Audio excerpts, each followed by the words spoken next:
नमस्कार दोस्तों। आज के इस वीडियो में हम होम लोन से रिलेटेड सारी महत्वपूर्ण जानकारियाँ देने वाले हैं।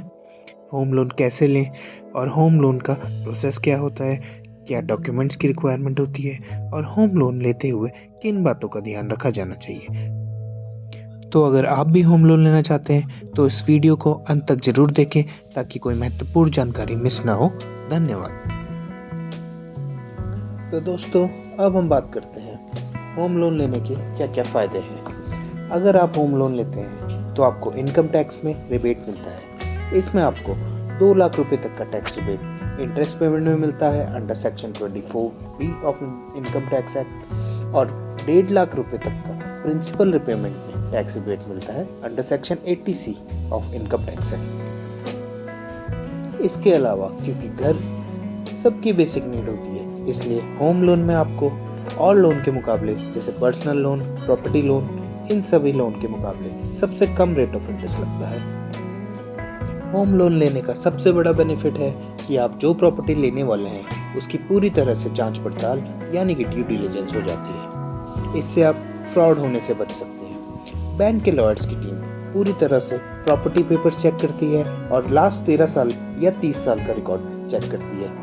लोन तभी अप्रूव होता है जब प्रॉपर्टी पेपर्स पूरी तरीके से ठीक होते हैं। होम लोन में रिपेमेंट पीरियड और लोन्स के मुकाबले काफ़ी ज़्यादा होता है। इसमें मैक्सिमम 30 साल तक का रिपेमेंट दिया जाता है, जिससे आपकी EMI का अमाउंट कम हो जाता है और आपके पास फाइनेंशियल बर्डन कम पड़ता है। तो आइए अब देखते हैं होम लोन से जुड़ी मुख्य गाइडलाइंस क्या क्या है। होम लोन लेने के लिए आपको सबसे पहले भारतीय नागरिक होना आवश्यक है। आपकी उम्र कम से कम 18 वर्ष और ज़्यादा से ज़्यादा 70 वर्ष होनी चाहिए। मंथली इनकम करीब करीब 15,000 से ज़्यादा होनी चाहिए। होम लोन में आप अपने पेरेंट्स, स्पाउस यानी कि हस्बैंड या वाइफ और बच्चों को बोरोअर बना सकते हैं। यानी कि अगर आपको अपने नाम पर प्रॉपर्टी चाहिए मगर आपकी इनकम का कोई प्रूफ नहीं है तो आप अपने अर्निंग चिल्ड्रन को साथ में ऐड करके होम लोन ले सकते हैं।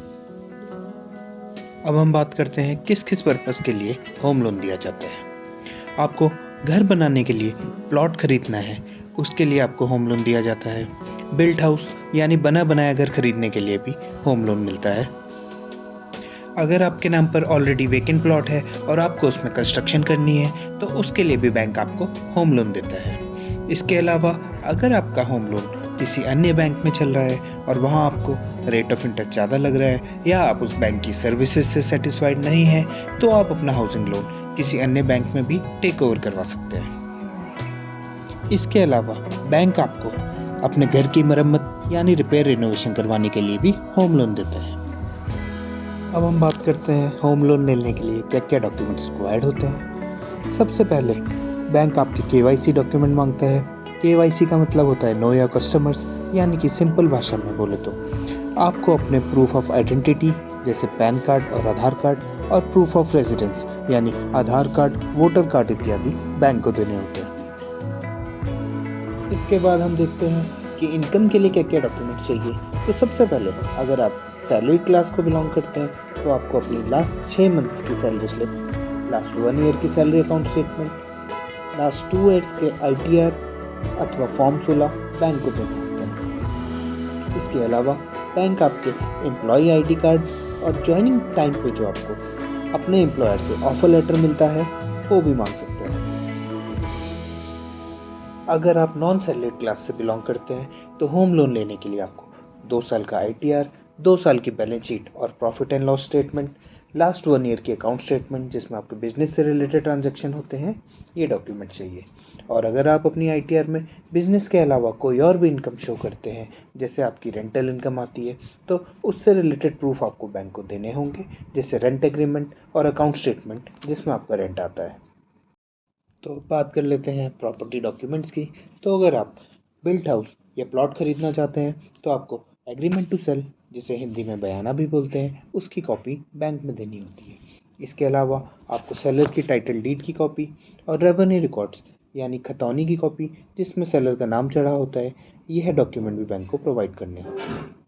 अगर आप बिल्ट हाउस यानी कि बना बनाया घर परचेज करना चाहते हैं तो आपको घर के अप्रूव्ड मैप यानी कि नक्शे की कॉपी भी बैंक में देनी होती है। इसके अलावा latest house tax receipt bank को देनी होती है। इससे यह पता चलता है कि सेलर का कोई हाउस टैक्स बकाया तो नहीं है। अगर आपके नाम पर खाली प्लॉट है और आपको मकान बनाने के लिए लोन चाहिए, तो आपको अपनी रजिस्ट्री की कॉपी यानी कि टाइटल डीड बैंक को देनी होती है। इसके अलावा घर के नक्शे की यानी कि अप्रूव मैप की कॉपी बैंक में देनी होती है। कंस्ट्रक्शन का एस्टिमेट यानी कि घर बनाने में कितना खर्चा आएगा, उसकी एक कॉपी आप किसी आर्किटेक्ट से बनवा सकते हैं। वो कॉपी आपको बैंक में देनी है। इसके अलावा म्यूटेशन यानी कि खतौनी की कॉपी जिसमें आपकी ओनरशिप प्रूफ होती है, वो भी आपको बैंक में देनी होती है। अगर आप अंडर कंस्ट्रक्शन फ्लैट किसी डेवलपर से परचेज़ करना चाहते हैं, तो उसके लिए आपको अलॉटमेंट लेटर की कॉपी बैंक में देनी होती है। इसके अलावा एग्रीमेंट टू सेल जिसमें पूरी इन्फॉर्मेशन होती है आपकी फ्लैट परचेज से रिलेटेड, वो आपको बैंक में देनी होती है। उस प्रोजेक्ट का लेआउट प्लान यानी कि अप्रूव मैप आपको बैंक में देना होता है। इसके अलावा अगर वो प्रोजेक्ट रेरा से अप्रूव्ड है, तो उसका रेरा सर्टिफिकेट भी आपको अपने बैंक में देना होता है। इसके अलावा अगर आप अंडर कंस्ट्रक्शन फ्लैट किसी डेवलपर से परचेज़ करना चाहते हैं और वो प्रोजेक्ट किसी बैंक से फाइनेंस्ड है, तो आप अपने डेवलपर से उस बैंक का सैंक्शन लेटर ले सकते हैं। क्योंकि अगर किसी प्रोजेक्ट को किसी बड़े बैंक ने फाइनेंस किया होता है, तो उसमें इन्वेस्टमेंट करने का रिस्क बहुत कम हो जाता है। तो दोस्तों, जैसा कि हम आपको हाउसिंग लोन लेने के लिए क्या क्या डॉक्यूमेंट्स चाहिए वो बता ही चुके हैं, तो अब हम बात करते हैं कि होम लोन लेने का प्रोसेस क्या होता है। सबसे पहले जब आप होम लोन के लिए अप्लाई करते हैं, तो बैंक आपके केवाईसी डॉक्यूमेंट यानी कि आधार, पैन कार्ड मांगता है। केवाईसी डॉक्यूमेंट देने के बाद बैंक आपकी क्रेडिट रिपोर्ट जनरेट करता है। यदि आपकी क्रेडिट रिपोर्ट बैंक की गाइडलाइन के अकॉर्डिंग है, तो बैंक आगे का प्रोसेस स्टार्ट करता है। इसके बाद बैंक आपसे इनकम और प्रॉपर्टी रिलेटेड डॉक्यूमेंट्स लेता है, जो हम इससे पहले डिस्कस कर चुके हैं। अगर आप इनकम वाइज एलिजिबल होते हैं और आपके प्रॉपर्टी के डॉक्यूमेंट्स इनिशियल स्क्रूटनी में सही निकलते हैं, तो बैंक ऑफिशियल आपके रेजिडेंस, वर्क प्लेस और प्रॉपर्टी की जगह पे विज़िट करने आते हैं। विज़िट ओके होने के बाद बैंक लीगल और वैल्यूएशन का प्रोसेस स्टार्ट करता है। लीगल रिपोर्ट में बैंक एडवोकेट आपकी प्रॉपर्टी के पास 13 या 30 ईयर्स का पूरा रिकॉर्ड चेक करता है। वैल्यूएशन में बैंक अप्रूव आर्किटेक्ट प्रॉपर्टी की विजिट करता है। प्रॉपर्टी का एरिया और डायमेंशन सेल डीड के साथ मैच करता है। इसके अलावा बैंक अप्रूव वैल्यूअर प्रॉपर्टी की एक्सेसिबिलिटी चेक करता है, यानी कि प्रॉपर्टी में पहुंचने के लिए प्रॉपर रास्ता है या नहीं है। इसके अलावा बैंक अप्रूव वैल्यूअर प्रॉपर्टी की मार्केटेबिलिटी चेक करता है कि कल के दिन अगर लोन ख़राब होता है और बैंक को प्रॉपर्टी सेल करनी पड़ती है, तो प्रॉपर्टी किस वैल्यू में बिकेगी। लीगल और वैल्यूएशन प्रोसेस पूरा होने में करीब 7 से 10 दिन का समय लगता है। सब कुछ ओके होने के बाद बैंक लोन सैंक्शन करने के लिए 1 से 2 दिन लेता है। उसके बाद आपको डॉक्यूमेंट साइन करवाने के लिए बुलाया जाता है। फिर बैंक डॉक्यूमेंटेशन पूरा होने के बाद लोन अमाउंट डिसबर्स कर देता है। इस पूरे प्रोसेस को कंप्लीट होने में जनरली 10 से 15 दिन लग जाते हैं। तो दोस्तों, अब हम बात करते हैं कि होम लोन अप्लाई करते हुए हमें किन बातों का ध्यान रखना ज़रूरी है। होम लोन का प्रोसेस लगभग सब बैंक्स में एक तरीके का ही होता है, बस कुछ चीज़ें वेरी करती है, जैसे rate of interest. Rate of interest अभी होम लोन पे 8.5 से 10% के बीच में चल रहा है। रेट ऑफ इंटरेस्ट आपकी क्रेडिट रिपोर्ट के अकॉर्डिंग मिलता है। अगर आपकी क्रेडिट स्कोर अच्छा है, तो आपको कम रेट ऑफ इंटरेस्ट लगता है। क्रेडिट स्कोर ख़राब है, तो उसमें रेट ऑफ इंटरेस्ट ज़्यादा लगता है।